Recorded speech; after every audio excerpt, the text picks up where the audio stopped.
Lando Norris seals McLaren a first constructors title since 1998 after Oscar Piastri is taken out in the first corner of the Abu Dhabi Grand Prix by Max Verstappen. Lando controlled the race from pole position to claim victory ahead of both Ferraris. In Lewis Hamilton's final race for Mercedes, he claimed a pretty reasonable P4. From Racing News 365, my name is Nick Golding, and I'm delighted to be joined, as always, by lead editor Ian Parks. Ian, don't worry about your column, mate. It's been a long Nah, season. The final Sunday, Lando McLaren, they got the job done. just trying to make myself look a bit more presentable, mate, to be honest with you. Yeah, as you say, mate, it's been the end. It's now the end of a very long season. It's beginning to feel like it's been 24 races, that's for sure. But what a climax we had at the end of the day. You know, it was looking so comfortable for McLaren going into that Grand Prix, 1-2 on the grid. We did say that it would take an absolutely almighty calamitous race for the team to be denied its first constructors title for 26 years. And oh my goodness me, did we almost have that Close. after just 200 meters. Yeah. McLaren CEO Zak Brown said he was close to a heart attack. Christian Horner ended up apologizing for nearly giving Zak Brown that effective heart attack and causing multiple palpitations on the pit wall of the McLaren pit wall, because when Max took Oscar out at that first corner, demoting Oscar to the back of the pack, it was looking bit dodgy at that particular stage. But Lando absolutely controlled that Grand Prix superbly, didn't put a wheel out of place, and we've taken him to task on a couple of occasions this season when he's been in a similar position and he's made these errors, such as in the Singapore Grand Prix. On this occasion, and despite the pressure from behind him, bearing in mind Carlos Sainz was promoted to second place because of that first corner shunt, and Charles Leclerc had an absolute stormer of the first lap and eventually managed to get himself into third place. So the pressure was there on Lando to, as I say, not put a foot wrong. And that is exactly what he managed to do to end this long title drought for McLaren. It is finally over. They are Constructors' champions for the first time since 1998. And we have to give our congratulations to them as the RacingNews365.com team. So well done to all of McLaren. Great season. Well done for taking it to the wire and giving us something to talk about.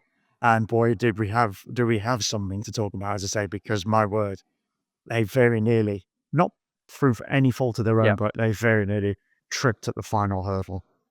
And of course, actually, Lando had to ensure he didn't make a single mistake, because obviously what happened to Oscar, and actually to Ferrari's credit as well, finishing second and third, in particular, given where Leclerc started the race. I mean, Ferrari have got to be proud of themselves, because with Lando being in fine form today, there wasn't a lot more Ferrari could do. Not during the Grand Prix, that's for certain. Fred Vasseur was asked the question whether they could have forced McLaren's hand and gone for a two-stop strategy and tried to do something different. Fred said that was not their strategy. They just simply had to try and take care of themselves and hope that by towards the end of the race, that tyre degradation might come into play and they might be able to reel in Lando like that. But that just never materialized. Lando managed to keep his tyres in good condition all the way through to the checkered flag. And in the end, it was a relatively comfortable victory because simply Carlos could not put him under any kind of pressure. And, fair play to Ferrari. At least they managed to take it to the wire. But as we discussed in our update on Saturday, when you look back over the course of this record-breaking season, they will probably reflect on that middle part and that substandard upgrade that they put on the car in the Spanish Grand Prix that really led to that big blip in the middle of the season as their downfall this year, and as to why they are not Constructors' champions themselves for the first time since 2008. Of course, and let's talk about Max and that turn one incident, because actually, in Max's defense, Oscar did leave space on the inside. And actually, it seemed a bit unfortunate for Max. It just looked like his RB20 just veered wide a little bit. Of course, the contact happened. A 10-second time penalty was the punishment. And interestingly, it seems to me that the 10-second time penalty is maybe becoming a bit of a norm, because Oscar Piastri also got one a little bit later in the race for an incident with Franco Colapinto. But actually, Oscar said himself immediately after the race that Max went straight up to him, apologised, despite, of course, Max having a cheeky radio message to the team referring to the stewards as stupid idiots. But I mean, in Max's defence, there was a gap. He went for it on this occasion. It just didn't come off. As the stewards put it quite simply in their report post-incident, he was not far enough alongside.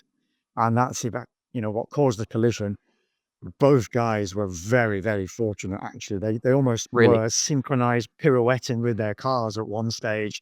And with the field coming through, it was remarkable that neither was collected by another car, particularly Max, because he was actually still on track. Oscar had spun off track and managed to recover, and that's what pitched him to the back. But Max, as we saw with his remarkable save in that qualifier bout that were discussed at length post-qualifying update, this was another just miraculous car control from Max, that he managed to spin and keep it going and heading in the same direction. And he didn't lose that many places, but nevertheless, that was made for a difficult race for him, because yes, he then collected that 10-second penalty, still managed to come through the field. And once again, though, he's at least given the team something on which to hang their hat going into next season, because as we know, that RB20 has had its issues. Max complained vociferously about it on numerous occasions, never more so than after the Italian Grand Prix, when he described it as a monster of a car that he just wanted nothing more to do with at that particular stage. But Red Bull has, well, certainly with one car and one driver at least, managed to stage a recovery of sorts over the remaining races of the season since we were in Monza. And as I say, they've got something now on which to build, on which Max can build going into 2025. And as you alluded there, with one car, because obviously Sergio Perez in, what could potentially be his last race for Red Bull, we'll find out, you imagine, in the coming days following the meeting between Red Bull shareholders next week. I mean, Checo, really unfortunate, actually, again, in his defence. Light contact with Valtteri Bottas at turn 7, caused a spin for Checo and ultimately had to retire from the race. I mean, if this is to be his last F1 race, whether that be in general or just with Red Bull, it's not the way he'll want to go out. Yeah, that was, for me, that was a very harsh, I felt anyway, 10-second time penalty. But it seems that new race director Rui Marquez is following the letter of the law. He's maintaining consistency, which is all any driver could ever ask. And as you say, it was a very light touch that that led to Valtteri colliding with Perez, spinning him round. Sergio did actually say that he got some sort of issue with his car going on. He felt with the power unit even before that. So it looked like he was potentially going to head into an early retirement anyway, regardless of that incident with Valtteri. But yeah, just a very, very sad end to what we can only assume is Checo Perez's F1 career, who conceded himself in the post-race pen that he's actually in talks to reach an agreement with Red Bull. So we can expect an announcement perhaps by the end of this week as to that potential situation finally reaching its conclusion now, because we've been talking about this long and hard for many, many months.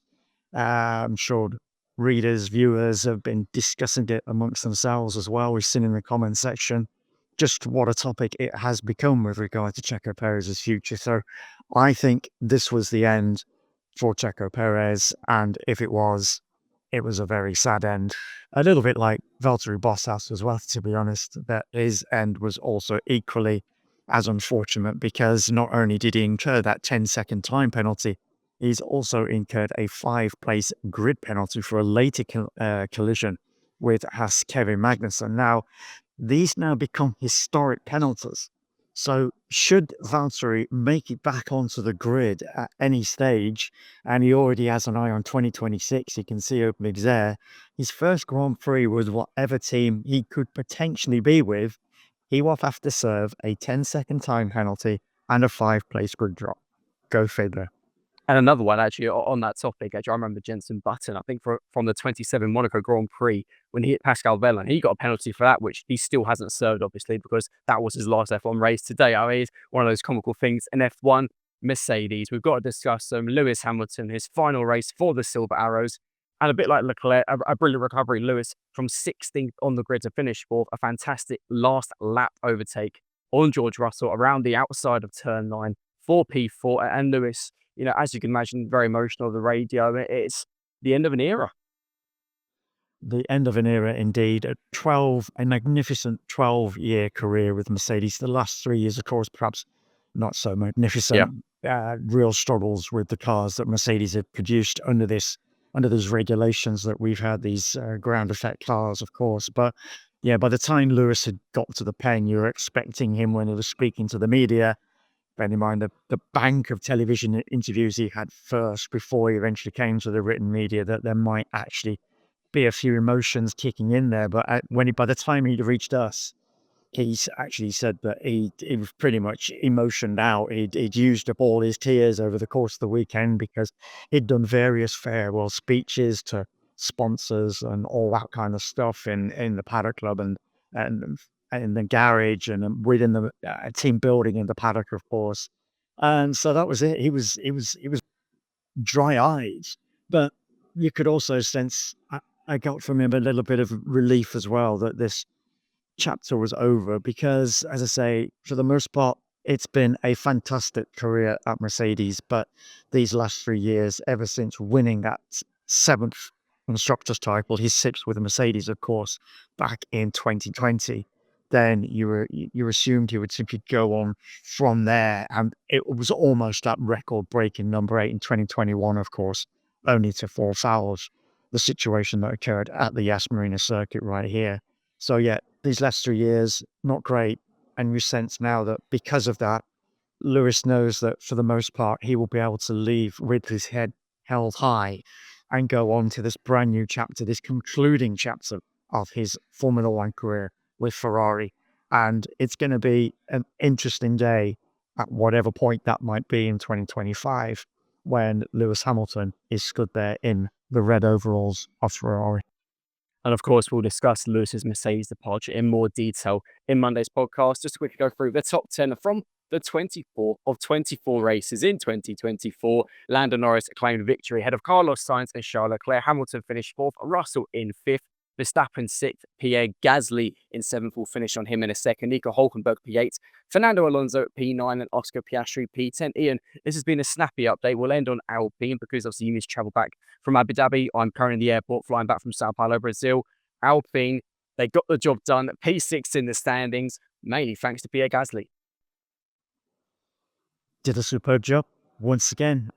He's had a great second half of the season, has Pierre, and let's face it, we cannot forget what Esteban Ocon achieved in the Sao Paulo Grand Prix, of course, because without that performance from Alpine overall throughout that race, they would not have clinched that, what can only be described as a pretty miraculous 6th position in the Constructors' Championship. Bear in mind, coming into the start of the season, they were nowhere. That car was an absolute dog, let's face it. But over the course of the year, they've managed to salvage something. And as the second half, we got into the second half of the season, you could see the qualifying performances beginning to improve, in particular on Pierre Gasly's side of the garage. But then, of course, we got to that Sao Paulo Grand Prix. Those conditions, Esteban and Pierre did a superb job when many other drivers fell foul of the torrential rain and the awful wet surface that we had there. And it was that race in particular that they can look back on that has helped them really clinch the 6th place in the Constructors.